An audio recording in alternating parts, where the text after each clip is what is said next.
तो साथियों, इस वीडियो में मैं आपसे जो एक वायरल सोशल मीडिया न्यूज़ बनी हुई है, उसका सच क्या है उसके बारे में बताता हूँ। और ये न्यूज़ पब्लिक हेल्थ इंग्लैंड की जो रिपोर्ट आई है रिसेंटली 18 जून को, उस रिपोर्ट के बारे में एक न्यूज़ छपी है। ये लाइफ साइट नाम की ये एक वेबसाइट है, यहाँ पर एक न्यूज़ दी गई है और ये बोलते हैं कि death rate from variant Covid virus 6 times higher for vaccinated than unvaccinated, UK health data show। so ये न्यूज़ जो है हेडिंग, ये अगर हम उस रिपोर्ट के डिटेल में जाए और उसको देखें तो हमें शुरू में ऐसे लगता है कि ये सही न्यूज़ है, लेकिन उसके अगर डिटेल में जाए तो तब पता चलता है कि ये सिर्फ सुपरफिशियल इसका एक हेड न्यूज़ बना दिया है, ब्रेकिंग न्यूज़ बना दिया है। और ये इंडिया में काफ़ी सारे वेबसाइट्स पर, काफ़ी सारे सोशल मीडिया पर ये अब फैल गई है और लोगों में एक कंफ्यूजन क्रिएट हो गया है कि वैक्सीन की वजह से लोग ज़्यादा मर रहे हैं यूके में, ऐसा रिपोर्ट है। तो ये एग्जैक्टली क्या है, इसकी मैं समरी आपको, जिन साथियों को वक्त कम है उनके लिए समरी अभी बता देता हूँ कि ये जो हेडिंग है ये गलत है, ये तथ्यों पर आधारित नहीं है। इसके डिटेल जो एनालिसिस है डेटा का, ये सामने नहीं आया है, तो ये हेडिंग गलत है। ऐसा कहना बिल्कुल गलत है कि वैक्सीन लिए हुए लोगों में मौत का चांस 6 गुना बढ़ जाता है, ये गलत है। तो जिनको अब टाइम है और इंटरेस्ट है वो लोग आगे देख सकते हैं इसके एग्जैक्टली रिपोर्ट में डिटेल्स क्या है। तो साथियों, ये 18 जून की एक रिपोर्ट है। पब्लिक हेल्थ इंग्लैंड हर हफ्ते लगभग ये रिपोर्ट्स पब्लिश करती है और कौन कौन से वायरस वहाँ पर अब मौजूद है यूके में और उनका क्या इम्पैक्ट हो रहा है पॉपुलेशन पर और उनका कैसा फैलाव हो रहा है। तो ऐसे 4 वेरिएंट ऑफ कंसर्न है और 8 वेरिएंट ऑफ इंटरेस्ट है और काफ़ी सारे वेरिएंट्स है वायरस के जो सिर्फ ये पब्लिक हेल्थ इंग्लैंड जो है ये फॉलो अप कर रही है और इनकी रिपोर्टिंग होती रहती है। तो इस रिपोर्ट में जो दिया है, इसमें ये जो चार्ट है साथियों, ये टेबल, इसकी वजह से कंफ्यूजन हो गई है। इसमें अगर आप देखेंगे कि ये कॉलम्स जो है ये लगभग 7 कॉलम है और इसमें का जो सेंट्रल कॉलम है अनवैक्सीनेटेड, सो 35,000 लोग हैं जो डेल्टा वायरस से संक्रमित हुए हैं, ऐसा इस डेटा में दिया है 1 फरवरी के बाद जून तक का। और इस 35,521 में से 34 लोगों की डेथ हुई है। और अगर उसके बाजू वाले कॉलम आप देखेंगे, जिनको एक डोज मिला था उनको 21 दिन के अंदर इन्फेक्शन हो गया, ऐसे 4,094 लोग हैं। जो एक डोज मिलने के 21 दिन बाद जिनको इन्फेक्शन हुआ, ये 9,000 से ऊपर लोग हैं। और जिनको दोनों डोज मिल गए उसके बाद 14 दिन के बाद जिनको संक्रमण हुआ है डेल्टा वायरस से, ऐसे 4,087 लोग हैं। और इनके अगर डेथ बॉटम को आप देखेंगे तो जिनको दोनों डोज मिल गए थे उनको 14 दिन के बाद ऐसे 4,000 लोगों में 26 लोगों की मौत हो गई है। तो ऊपरी तौर पर अगर हम देखते हैं तो हमें दिखाई देता है कि 4,000 इन्फेक्शंस ये वैक्सीन दोनों डोज लगने के बाद है और इसमें 26 लोग मर गए। और जिनको वैक्सीन नहीं लगा है ऐसे 35,000 लोग हैं, 35,500, उनमें सिर्फ 34 ही लोगों की मौत हुई है। तो ये 6 गुना ज़्यादा लोग वैक्सीन जिनको लग गए थे दोनों डोज उनमें हो गई है। तो उस हिसाब से ये हेडिंग बराबर है, लेकिन इस डेटा का डिटेल एनालिसिस इस रिपोर्ट में नहीं दिया हमें कि ये जो लोग दोनों डोज जिनको लग गए हैं, ये 4,000 लोग, इनका एज क्या था, इनकी कोमॉर्बिडिटीज क्या थी और इनके डेथ का एग्जैक्टली कॉज क्या था। ये जो डेटा है साथियों, ये इन्फेक्शन होने के 28 दिन के अंदर जो लोग मर जाते हैं, जिनको कोविड पॉजिटिव पाया गया था और वो 28 डेज में मर गए हैं, तो ऐसे लोगों में कोई भी वजह उनके मरने की हो, चाहे वो हार्ट फेल्योर हो, किडनी फेल्योर हो या नेचुरली वो लोग क्योंकि वो 90 साल के थे वो नेचुरली मर गए, तो ऐसे कोई भी डेथ हो जो कोविड पॉजिटिव थे 28 दिन के अंदर मरे, ऐसे लोग हैं। तो इनका डिटेल्ड डेथ एनालिसिस करने के सिवाय हम ये नहीं कह सकते हैं कि ये वैक्सीन लगने के बाद भी कोविड की वजह से मर गए, तो ये ऐसा कहना गलत होगा। तो ये रिपोर्ट में ऐसा डिटेल नहीं दिया है।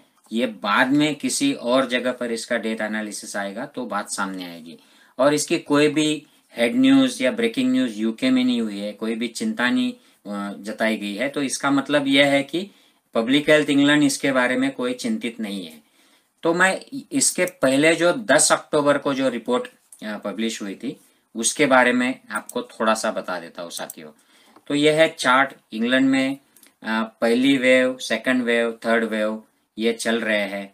थर्ड वेव अब शुरू हो गया है, जिसका मेन वजह जो है ये डेल्टा वेव है, जो इंडिया में सबसे पहले पाया गया था।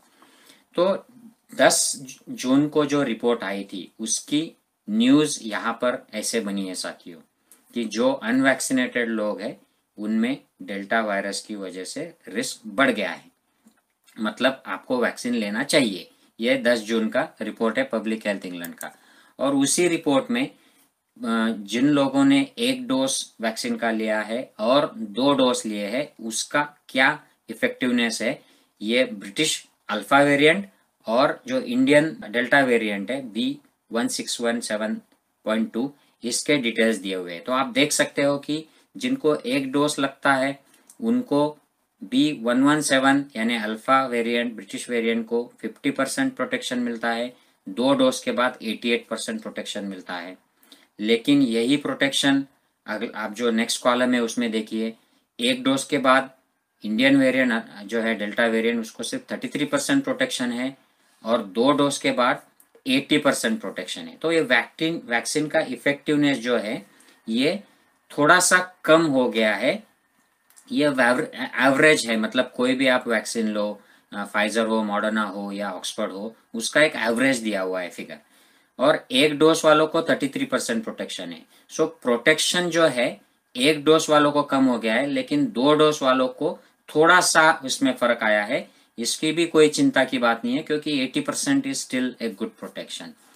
और उसी रिपोर्ट में 10 जून के रिपोर्ट में पब्लिक हेल्थ इंग्लैंड ने यह दिया है कि इफेक्टिवनेस अगेंस्ट मोर्टेलिटी, मृत्यु को प्रिवेंट करने के लिए वैक्सीन कितने इफेक्टिव है। तो इसमें उन्होंने कहा है कि फाइजर बायोटेक और ऑक्सफोर्ड एस्ट्राजेनिका यानी Covishield vaccine are around 75 to 80% effective in at preventing death with कोविड-19 आफ्टर सिंगल डोज।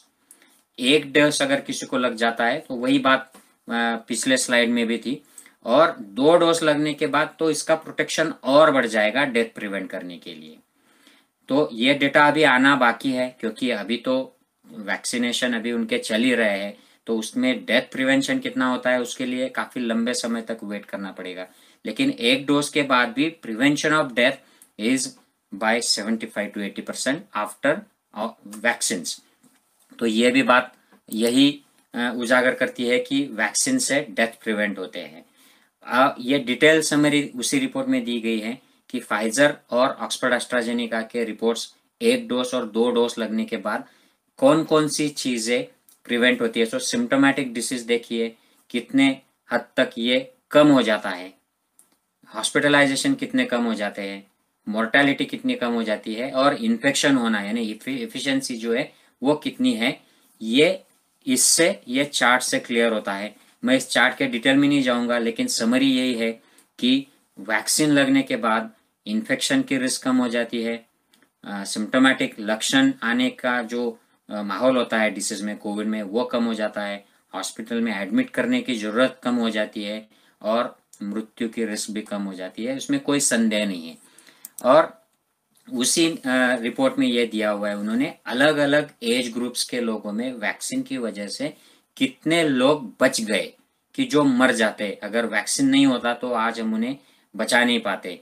तो उसमें 80+, 70 to 80, 60 to 70 ऐसे, और जो नीचे के एज ग्रुप है उनमें भी दिया हुआ है। और इन्होंने क्लियर कट इस डेटा में दिया है कि वैक्सीन की वजह से हमारे काफ़ी सारे लोग, हजारों लोग बच गए हैं, ये डिटेल इसमें दिया है। तो साथियों ये रिपोर्ट ऑनलाइन अवेलेबल है, मैं यहाँ पर आपको डिस्क्रिप्शन में उसकी लिंक भी दे देता हूँ। अगर आपको जिन साथियों को पढ़ना है डिटेल में वो आप पढ़ सकते हो। मैं ये डिटेल में इस वीडियो में नहीं गया हूँ क्योंकि फिर ये बोरिंग डेटा लगता है, लेकिन जिन साथियों को इंटरेस्ट है आप ये लिंक में जाकर आप पढ़ सकते हो। I hope this is interesting to you and it clarifies कि जो वायरल हमारे यहाँ पर इंडिया में चल रहा है, सोशल मीडिया पर लोग पोस्ट कर रहे हैं न्यूज़, उसके डिटेल में अगर जाए तो हमें चिंता करने की ज़रूरत नहीं है। हमें वैक्सीन लेना है, ज़्यादा से ज़्यादा लोगों को वैक्सीन देना है। ये सेफ है, इफेक्टिव है और जान बचाता है। I hope this helps you. Take care. जय हिंद साथियों।